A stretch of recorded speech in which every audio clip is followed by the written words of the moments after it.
कहानी एक अच्छी आत्मा ने की मदद।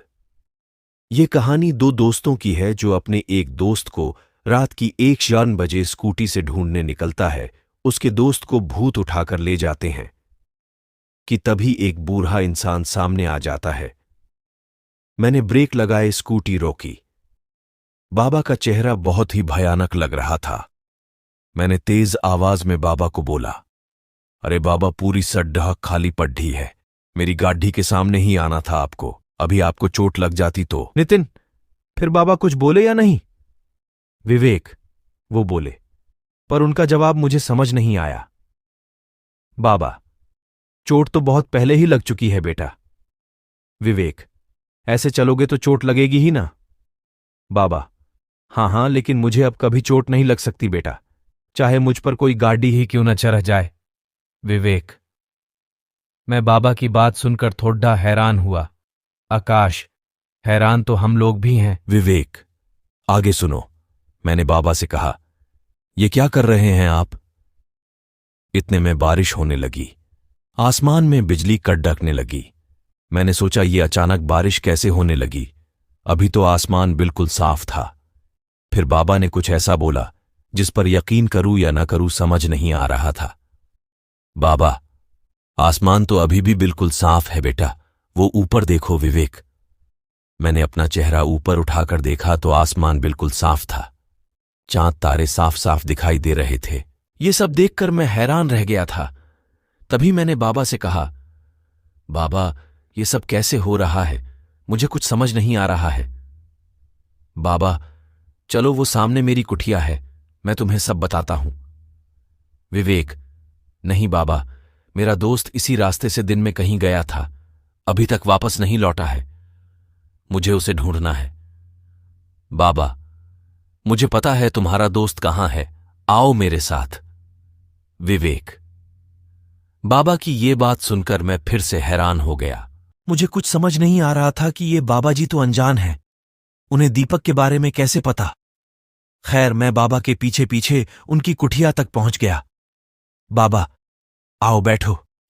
विवेक, बाबा अंदर से लालटेन लेकर आए और उसे जलाया। मैं कुटिया के बाहर ही बैठ गया। बाबा भी ठीक मेरे सामने बैठ गए और मैंने उनसे कहा, बाबा, अब जल्दी बताओ, ये सब क्या है? कहां है मेरा भाई? बाबा, आज से 3 दिन पहले इसी रोड पर एक बहुत ही भयानक एक्सीडेंट हुआ था। विवेक, हां बाबा, मैंने सुना है। हुआ तो था एक्सीडेंट, सुना है उसमें 2 लोग मरे भी थे। बाबा, तुमने बिल्कुल सही सुना है बेटा, वो दोनों बाप बेटे थे। बेटे की आत्मा अभी भी उसी जगह घूमती रहती है। विवेक, क्या सच में? बाबा, हां, और उसकी आत्मा गलत आत्माओं के चक्कर में पडडिडी आजकर खतरनाक हो गई है। अब वो उस रास्ते से निकलने वाले की जान ले लेता है। विवेक, बाबा की ये बात सुनकर मैं डर गया और मैंने कहा, इसका मतलब मेरा भाई भी? बाबा, नहीं, अभी नहीं। अभी तुम्हारा भाई उसकी कैद में है, मारा नहीं है उसको। आकाश, पर उस आत्मा ने दीपक को अभी तक मारा नहीं था, ये बात बाबा को कैसे पता थी? विवेक, यही सवाल मैंने बाबा से पूछा। बाबा, ये सब आपको कैसे पता है? मुझे समझ नहीं आ रहा बाबा। बाबा, सब समझ आ जाएगा, थोड़ा रखो बेटा। और पूरी बात सुनो, ये जो बारिश हो रही है ये कोई आम बारिश नहीं है, उसी आत्मा ने कराई है। विवेक, क्या? बाबा, मेरा दोस्त दीपक बहुत डरपोक है, वो तो डर कर ही मर जाएगा।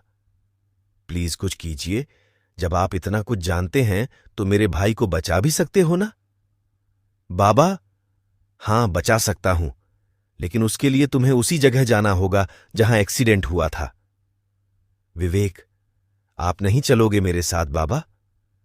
बाबा, मेरा यहां रहना जरूरी है। तुम जाओ, तुम्हारा दोस्त बच जाएगा। अगर जरूरत पड़ ही तो मैं तुरंत आ जाऊंगा। विवेक, ठीक है बाबा, चलता हूं मैं, मेरे भाई को बचा लेना। बाबा, फिक्र मत करो। विवेक, मैं वहां से उठा, अपनी स्कूटी स्टार्ट की ओर चला गया। जैसे वहां पर मैं पहुंचा, अचानक बारिश तेज हो गई, हवाएं तेज हो गई। भयानक आत्माएं दीपक को घेरे उसे डरा रही थीं। वो नजारा बेहद खौफनाक था। दीपक धीरे धीरे दबी आवाज में रो रहा था।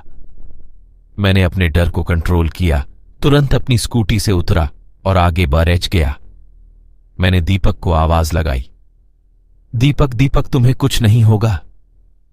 दीपक ने जैसे ही मुझे देखा, दीपक, उसके चेहरे पर विवेक थोड़ी बचा। राहत दिखी। मुझे ये आत्माएं मुझे मार डालेंगी।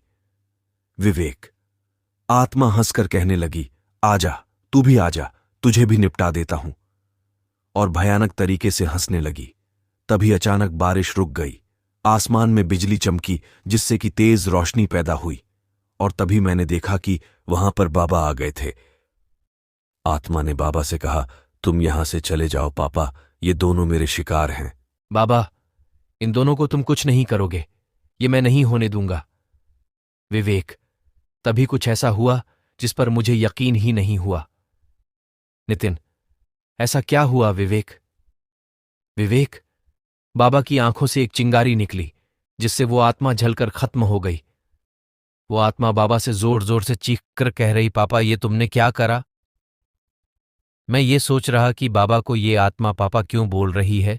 मैं इस बात से बहुत हैरान हुआ। मैं बहुत हैरानी से बाबा को देख रहा था। बाबा, हैरान मत हो। 2 दिन पहले जो एक्सीडेंट हुआ था, मैं और मेरा बेटा ही मरे थे उस एक्सीडेंट में। विवेक, इतना बोलकर बाबा धुआं बनकर आसमान में उड़ गए। तो दोस्तों, यह थी आज की कहानी। कहानी आपको कैसी लगी कमेंट में जरूर बताएं। वीडियो को लाइक करें, चैनल को सब्सक्राइब करें। मिलते हैं एक और नई डरावनी कहानी के साथ।